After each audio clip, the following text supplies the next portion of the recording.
In the realm of governance and societal leadership, there exists a striking parallel to the dynamics found within the structure of the family.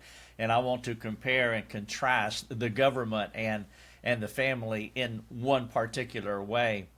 This comparison sheds light on the profound impact of leadership styles, particularly when contrasting more liberal approaches with those grounded in structured, principled governance.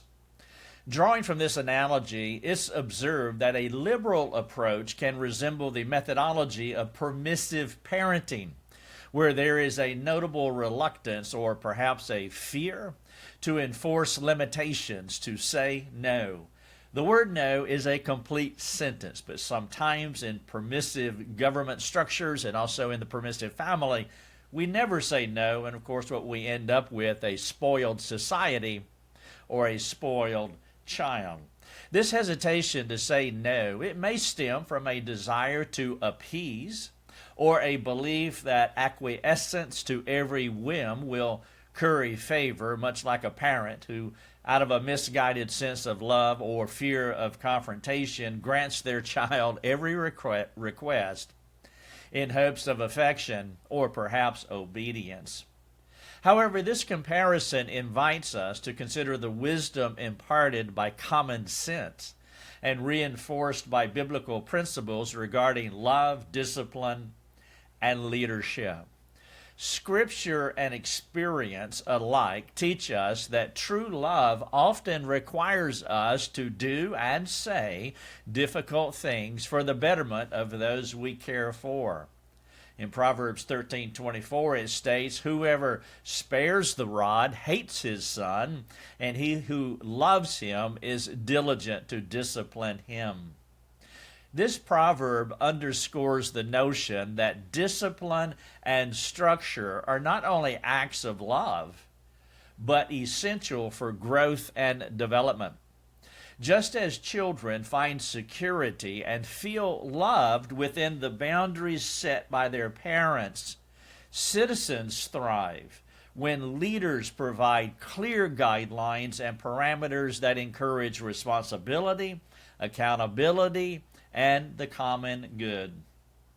The metaphor of a locomotive running at full power and optimal usefulness on the structure of the rails illustrates the necessity of guidelines, structure, parameters for maximum efficiency and benefit.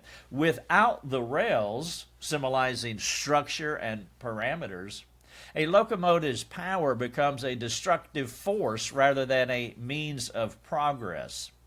Similarly, granting every desire without consideration for discipline or wisdom, it does not equate to love, but reveals motivations driven by fear, maybe manipulation, or a short-sighted quest for approval. Such an approach can lead to a love me now, but hate me later scenario where immediate gratification gives way to long-term resentment and chaos because the parent or the government had no structure, no guidelines.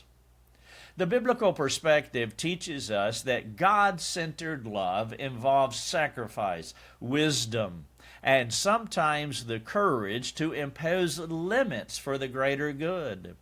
This contrasts sharply with a self-centered approach that seeks immediate approval or advantage without regard for the long-term well-being of the individual or society. The challenge, then, for those in positions of leadership, whether in government, community, or the family, is to embody this kind of love that is willing to do and say hard things.